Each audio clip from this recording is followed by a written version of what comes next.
இன்னைக்கு நம்ம கேரளாவில் ரொம்ப ஃபேமஸான கலந்தப்பந்தாங்க வீட்டிலே எப்படி செய்கிறதுன்னு பார்க்க போகிறோம். இது ரொம்ப டிஃப்ரெண்டான டேஸ்ட்டோட தேங்காய்லாம் போட்டிருக்கிறதுனால சாப்பிட்றதுக்கு ரொம்பவே அட்டகாசமாக இருக்குங்க. இந்த டேஸ்டியான கலந்தப்பத்தை ரொம்ப ஈஸியாக வாங்க எப்படி செய்கிறதுன்னு பார்க்கலாம். ஃபஸ்ட்டு இந்த ரெசிபி செய்கிறதுக்கு 1 கப் பச்சரிசி எடுத்துக்கோங்க. இது ரேஷனில் வாங்கின அரிசி தாங்க நான் எடுத்திருக்கேன். நான் கப்பில் எடுத்திருக்கேன். நீங்கள் இதுக்கு பதிலாக டம்ளர் கிண்ணம் எதுனாலும் அளவு எடுத்துக்கோங்க. இப்போ இந்த அரிசியை ஒரு 2-3 நேரம் நல்லா கழுவி எடுத்துக்கலாம். இப்போ இந்த அரிசி நல்லா மூழ்கிற அளவுக்கு தண்ணி ஊற்றி ஒரு 3 to 4 மணி நேரம் ஊற வச்சு எடுத்துக்கோங்க.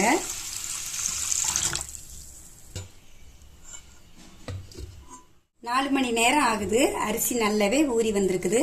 இப்போ இதில் உள்ள தண்ணியை வடிச்சிட்டு இந்த அரிசியை மிக்சி ஜாருக்கு மாற்றிக்கலாம். இப்போ இந்த அரிசி கூடவே 1/4 கப் சாதம் சேர்த்துக்கலாம். கூடவே 1/2 டீஸ்பூன் சீரகம், 1/4 டீஸ்பூன் ஏலக்காய் பொடி. உங்ககிட்ட ஏலக்காய் பொடியா இல்லைன்னா 2 ஏலக்காய் சேர்த்துக்கோங்க. கடைசியா 1/4 டீஸ்பூன் உப்பு சேர்த்து நம்ம ஊற வச்ச தண்ணியே கொஞ்சம் கொஞ்சமா ஊற்றி நல்லா நைஸா அரைச்சி எடுத்துக்கலாம்.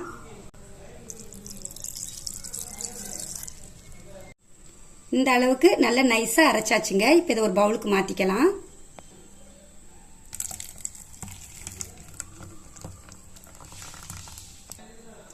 இப்போ இந்த மாவு உரமா இருக்கட்டும், நம்ம பாகு காய்ச்சிக்கலாம். அதுக்கு ஒரு பாத்திரத்துல 1 கப் வெல்லம் சேர்த்துக்கலாம். இது கூடவே 1/2 கப் தண்ணியும் சேர்த்துக்கலாம். இதுக்கு பதம் எதுவும் தேவையில்லை, வெல்லம் கரையிற வரைக்கும் கரைச்சி எடுத்துக்குவோம்.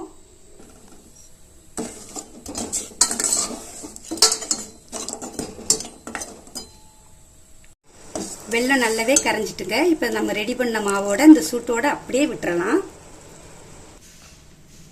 இப்போ இதை ஃபில்டர் பண்ணிட்டு சேர்த்துக்கலாம். அதில் தூசு மண் இருந்தாலும் வந்துடும்.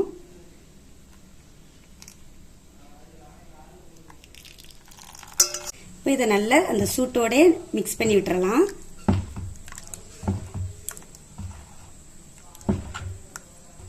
நல்லா ஆப்பமாவு பதத்துக்கு கொஞ்சம் தண்ணியாவே வச்சுக்கோங்க. இப்போ அது கூடவே ஒரு சில் தேங்காவை பொடிசா கட் பண்ணி 2 ஸ்பூன் தேங்காய் எண்ணெய் விட்டு நல்லா செவக்க வறுத்து வச்சிருக்கேங்க. அதையும் சேர்த்துக்கலாம். இப்போ லாஸ்ட்ல 1/4 டீஸ்பூன் சோடாப்பும் சேர்த்து நல்லா கலந்து விட்டுக்கலாம்.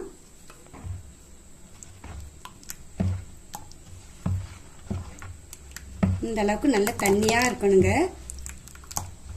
தேங்காய் போட்டு செய்யறப்போ நம்ம எடுத்து சாப்பிட்றப்போ வாயில நல்லா கடிபடும்.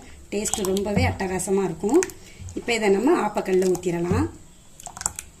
இப்போ கல் நல்லா சூடாயிடுச்சுங்க. நான் இரும்பு கல் தான் வச்சிருக்கேன். இப்போ இதில் 1 ஸ்பூன் எண்ணெய் ஊத்திக்கலாம்.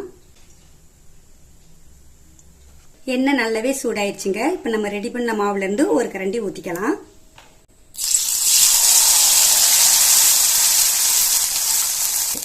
இப்போ ஒரு மூடி வச்சு 1 நிமிஷத்துக்கு வேக வச்சுக்கலாம். இப்போ ஒரு சைடு வெந்திருக்குங்க. மூடி அப்படியே எடுத்துடலாம். இப்போ இதையும் 1 நிமிஷத்துக்கு அப்படியே திருப்பி போட்டுடலாம்.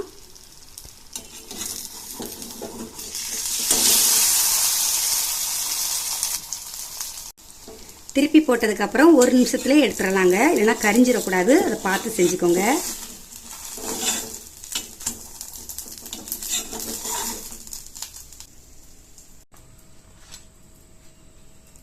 இதே மாதிரியே மீதி இருக்கிற எல்லா மாவையும் ஊற்றி எடுத்துக்கோங்க.